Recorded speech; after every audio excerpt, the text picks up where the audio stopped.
Getting USDA approval now opens up the pathway for us to sell cultivated meat here in the biggest market in the world, in a place that's one of the biggest meat producers in the world, and I think lends a lot of credibility towards what this is going to be in the future. So it'll be a momentous, historic moment for the food industry.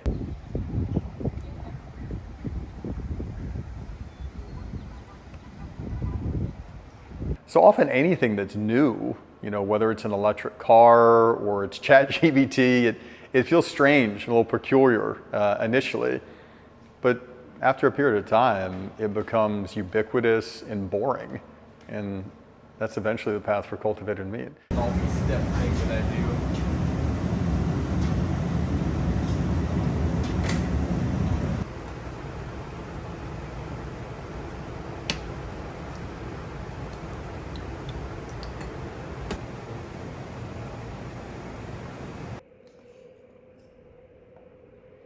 Salt and pepper. Yeah. So that way the origin is, but she's like, oh, this is a very normal chicken color for me, but probably not what Americans are used to looking at. Yeah, okay. So you can see once it flips,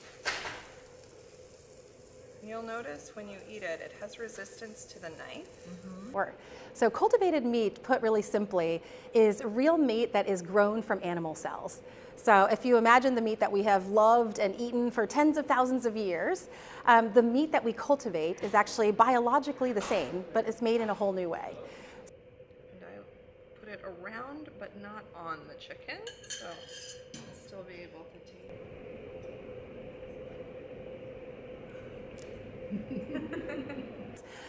And then ultimately the cells do what they do. They like to double, they like to grow, and then ultimately they become meat. So after 7 to 14 days or a little longer, depending on what we're making, we harvest the cells, and then we can make it into any meat product that you love. So it could be a chicken fillet, it could be a hamburger, a hot dog, it could be pretty much anything that you can think of. Wow, that's amazing. Yeah, and you'll smell it, as Amy was saying, almost instantly, and it's much.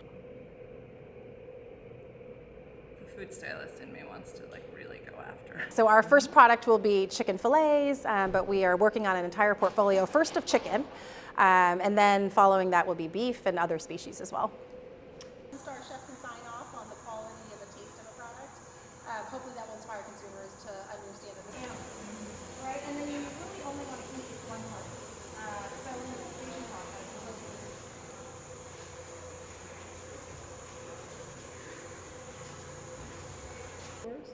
Yeah, so we will be scaling probably first to restaurants for some time, but then absolutely our goal in the mid to long term is to go into grocery stores and retail, and for consumers to be able to experience and buy upside meat everywhere where they would be used to buying meat.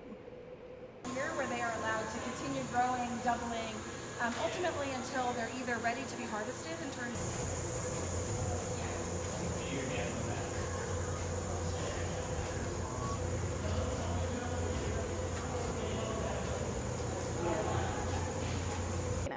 So cultivated meat allows consumers to have the meat that they love without asking them to make compromises or changes in their habits or their traditions and their lifestyle, but then allows them to feel good about it.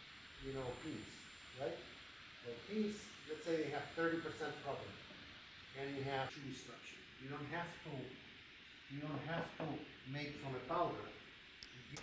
So the hurdles are the size of the investment, the scaling up, and who are you targeting as a customer?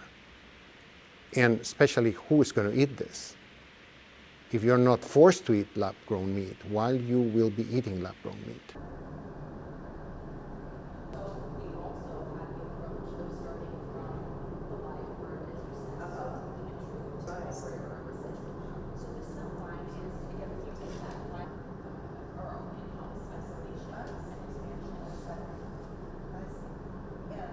I mean, the real challenge would be how can you make enough chicken meat in a fermenter at the cost of the chicken, which is the lowest one.